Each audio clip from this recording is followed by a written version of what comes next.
आगे बड़ी जानकारी, बड़ा अपडेट आपके सामने। नीट पेपर लीक मामले में सुप्रीम कोर्ट का बड़ा फैसला देखा गया है। बड़ी जानकारी दे रहे हैं, सुप्रीम कोर्ट में दोबारा पेपर कराने की मांग खारिज हो चुकी है। पेपर लीक व्यापक स्तर पर नहीं हुआ, ये सुप्रीम कोर्ट की ओर से कहा गया है। तो ये बड़ी जानकारी आपको दे रहे हैं।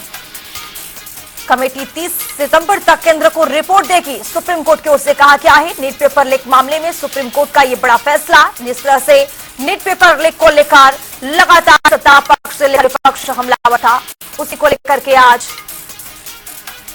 सुप्रीम कोर्ट का बड़ा फैसला। Incorporate all those points which has been laid down or the recommendations which has been laid down in the judgment.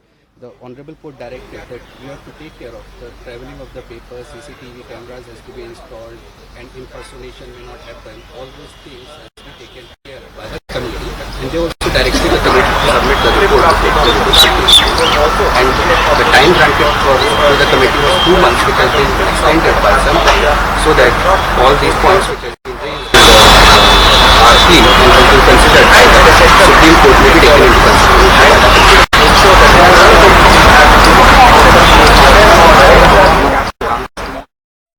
इसी खबर पर ज्यादा जानकारी के साथ हमारे सहयोगी दिल्ली से स्पर्श शर्मा जुड़ चुके हैं। स्पर्श, नीट पर सुप्रीम कोर्ट का बड़ा फैसला, सुप्रीम कोर्ट का ये कहना है कि लीक, जिस तरह से पेपर लीक हुआ है बड़े व्यापक स्तर पर नहीं हुआ है, इसीलिए इसको खारिज किया जा रहा है, पेपर दोबारा नहीं होगा। क्या कुछ जानकारी आपके पास? देखिए, बिल्कुल नीट यूजी पेपर मामले को लेकर सुप्रीम कोर्ट ने आज एक बार फिर से जो है टिप्पणी की। उन्होंने सीधे तौर पर ये कह दिया कि जो पेपर लीक की घटना थी वो केवल हजारीबाग और पटना तक जो है सीमित थी। इसके अलावा जो बड़े स्तर पर पेपर लीक की बात है वो जो है नहीं हुआ। ऐसे में किसी की शिकायत का जो निवारण है सुप्रीम कोर्ट के फैसले से नहीं हुआ। इसको सीधे तौर पर ये कहीं ना कहीं जो है समझा जा सकता है। और ये भी सुप्रीम कोर्ट की तरफ से कहा गया है कि हमारा निष्कर्ष है कि पेपर लीक जो है वो सिस्टमैटिक नहीं हुआ है। ये जो है सुप्रीम कोर्ट ने जो फाइनल फैसला है वो जो है फिलहाल आज जो है सुनाया है। उसके साथ ही हम बात करें तो कोर्ट ने पेपर लीक को रोकने के लिए जो एक एसओपी तैयार है वो करने के लिए जो है कहा है। एसओपी को लेकर सरकार और एनटीए की जिम्मेदारी जो है लगाई है, वो जो है तैयार करेगी कि आने वाले समय में जो इस तरह की घटनाएं हैं पेपर लीक के संदर्भ में, पर्चा लीक के संदर्भ में, वो जो है ना देखने को मिलते हुए नजर आए। तो फिलहाल जो महत्वपूर्ण टिप्पणियां, पहली की पेपर लीक व्यापक स्तर पर नहीं हुआ है, केवल 2 सेंटर पर पेपर लीक हुआ है, यानी 2 जो जिले हैं वहां पर पेपर लीक है। और दूसरा की जो एसओपी तैयार है वो सरकार और जो एनटीए उसको करने के लिए कहा गया है। स्पर्श, जिस तरह से कमेटी का गठन करने की बात कही गई है कि 30 तारीख तक का जो डेडलाइन है उसमें आपको ये जो रिपोर्ट है वो सौंपने की बात कही गई है, आखिरकार उस रिपोर्ट में क्या कुछ खास रहने वाला है और किन किन चीजों का जिक्र होगा?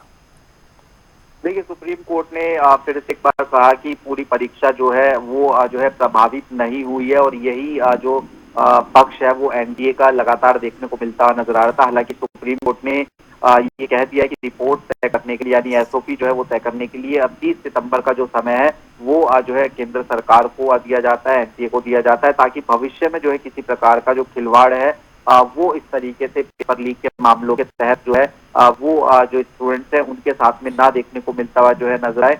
ऐसे में अगर बात करते हैं नीट जैसी गड़बड़ी को रोकने के लिए इसरो के जो पूर्व चेयरमैन है उनकी अध्यक्षता में एक कमेटी जो है बनती हुई जो है नजर आ सकती है। हालांकि उस कमेटी का जो दायरा है वो बाद में जो है तय किया जाएगा कि उसमें कौन कौन जो लोग हैं वो शामिल होते हुए नजर आएंगे। लेकिन जो महत्वपूर्ण टिप्पणी है कि पेपर लीक जो है व्यापक स्तर पर नहीं हुआ, तो ने आगे आने वाले समय में पेपर लीक रोकने के लिए एसओपी तैयार करने के लिए केंद्र सरकार को कहा है। स्पर्श, सुप्रीम कोर्ट से याचिकाकर्ता को बड़ा झटका लगा है, उनके हाथ निराशा हाथ लगी है, क्या कुछ उनको लेकर के कोई रास्ता बचा है? देखिए, अब इसमें रास्ते की बात नहीं है, क्योंकि सुप्रीम कोर्ट ने स्पष्ट कर दिया अपने आदेश में सीधे तौर पर कि पेपर लीक नहीं हुआ है। पेपर लीक सिर्फ 2 जगह हजारीबाग और पटना के मामलों में देखने को मिलता नजर आया। फर्दर जो आगे आने वाले समय में कार्रवाई है उसको करने के लिए सुप्रीम कोर्ट ने सीधे तौर पर कह दिया है कि दोबारा जो है पेपर नहीं होगा, एसओपी बनाई जाएगी। एसओपी बनाने के लिए केंद्र सरकार, एनटीए उसको अधिकृत किया गया है। एसओपी का काम होगा कि वो पेपर लीक रोके, पेपर लीक सिस्टमैटिक तरीके से ना हो, ये तमाम चीजें जो है एसओपी जो बनाई जाएगी उसके तहत जो है देखने को मिलती हुई नजर आएगी। बहुत शुक्रिया स्पेशल शर्मा तमाम जानकारी साझा करने के लिए। तो नेट पर सुप्रीम कोर्ट का बड़ा फैसला क्या है, पेपर लीक व्यापक स्तर पर नहीं हुआ है। सुप्रीम कोर्ट की ओर से साफ तौर पर यह कहा गया है कमेटी परीक्षा के लिए एसओपी बनाए, सुप्रीम कोर्ट का ये आदेश है। कमेटी 30 सितंबर तक केंद्र को रिपोर्ट दे, ये भी सुप्रीम कोर्ट की ओर से कहा गया है। तो नीट पेपर लीक मामले में सुप्रीम कोर्ट का ये बड़ा हस्तक्षेप, बड़ा ये फैसला सामने आया है।